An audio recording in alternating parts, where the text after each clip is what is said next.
Welcome back to Dragon Claw. In my inaugural video, I covered my favorite EDC pocket knife. Today, it's about my favorite fixed blade slash dangler. There's a lot of blade shapes out there, from your clip points, drop points, hawkbill, sheep's foot, you name them. There's lots of them out there, trailing points. This is the famous Kukri. The Kukri, although it can be spelled 100 different ways, if you are familiar with them, you'll know that no matter how you spell it, it is a remarkable knife. It has a very long and detailed history in Nepal, and specifically with the Gurkha army. They still to this day carry the Kukri as their EDC. When it comes to Kukris in general, if you're getting an authentic Kukri, it's something of an oddity, but there's typically no model number, no model name, anything like that. You're lucky to just figure to know where you're getting it from in terms of a manufacturer. There is something of a mystery when you purchase an authentic Kukri, and quite frankly can lead to some of the enticement to the blade, in my opinion. This specific blade, this Kukri, was actually from the Vishwakarma, which is a village in the Cheatlang village. I'm sorry, Cheatlang. It is from Cheatlang village of Nepal. I think I've got that right. They actually create this knife and sell it through the Gurkha Kukri house, also in Nepal. Overall, the Kukri is a very well-rounded knife. It is used for so many different things, from clearing. Obviously, this is a smaller one. This is my everyday carry dangler. But when you get in the larger sizes, especially, I mentioned clearing, chopping, digging, you name it, cutting, quite frankly, slaughtering and skinning, building, you name it. It's even been used or known to be used for as a can opener. So it is truly a multi-purpose knife. Into some specifics about the knife. This one that I'm holding has a just over 5-inch blade. It has a just over 4-inch handle, roughly 10 inches long, just under 12.5 ounces. It is, if you wanted to get into hardness, I can pull some hardness specs for you true geeks out there. The spine is roughly 22 to 25 RC or HRC. Your belly is 45 to 46, and your edge is roughly 58, I think, to 60. So if you're not familiar with RC, HRC, that's a Rockwell scale. There's so many different names for that.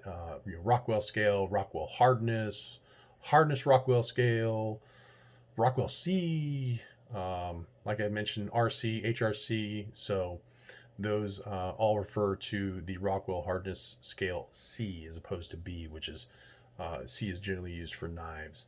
The harder steels, your B, RB or HRB is used for the softer metals. Spine thickness, it has some girth to it, as if you couldn't tell. It's roughly 3.5 inches thick on the spine.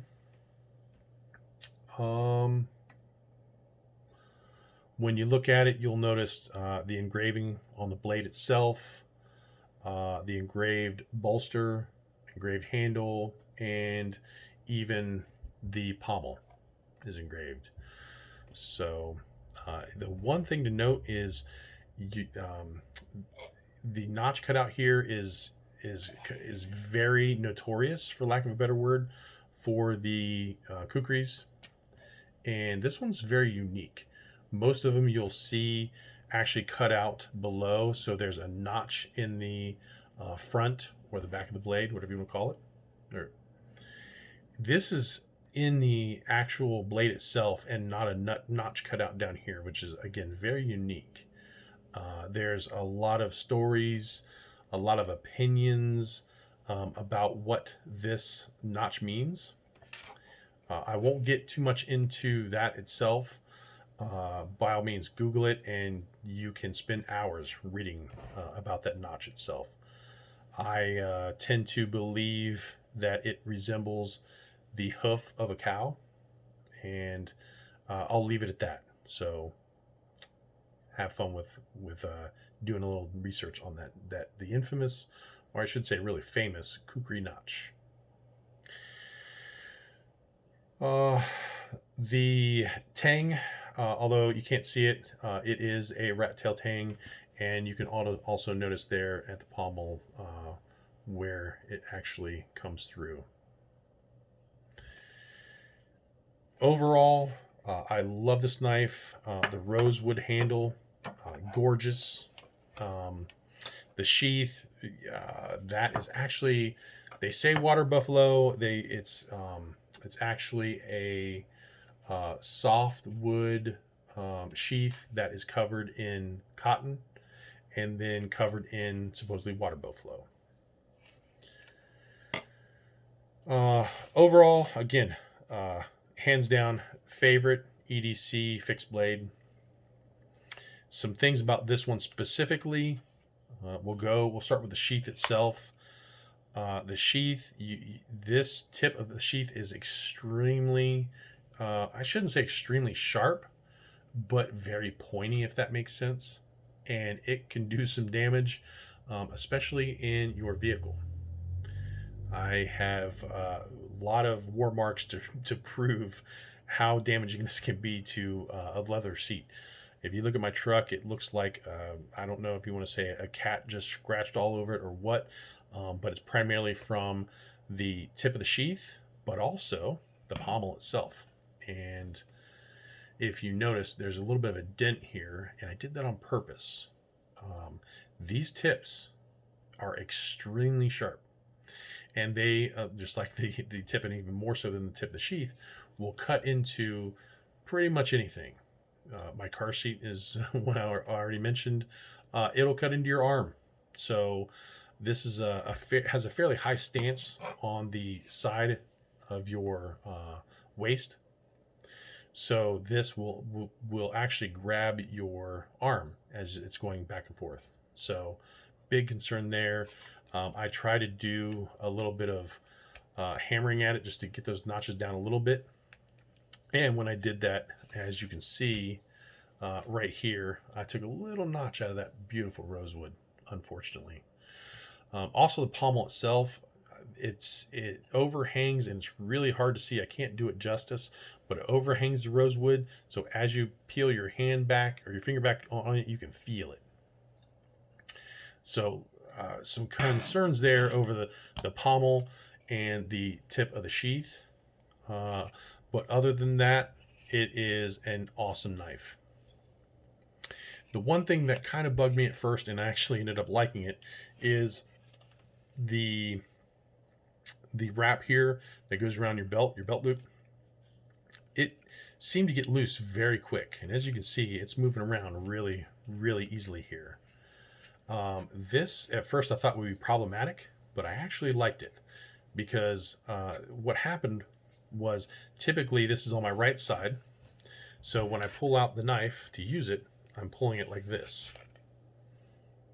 However, what I found was, because this belt loop was so loose, I was able to turn it around. I'll do that now, so that it is an edge forward knife. And what that does is, when it's on my right side and I grab it with my right hand and pull it, I actually have an already, I'll call it, fighting stance with my knife. Great for self-defense. And obviously from here, I can do whatever I need to. I can pull it around to use for any whatever use I have it out for. But the blade facing part was a big benefit to the fact that the belt loop was actually loose. So that's the short and sweet of it. You can find out a lot more about the general use of a kukri, typical, and I'll get into more about this with the bigger kukri. I have a couple different ones, actually few.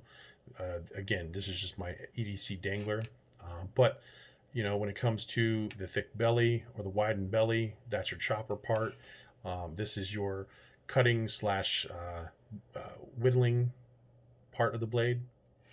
So again, I'll get into that a little bit more with the bigger kukri. But for now, I'll end it as hands down best EDC dangler. Take a look at them online, snag you one. You will not be disappointed with this thing. And that's all I have for today. Thanks for stopping by. Enjoy your day.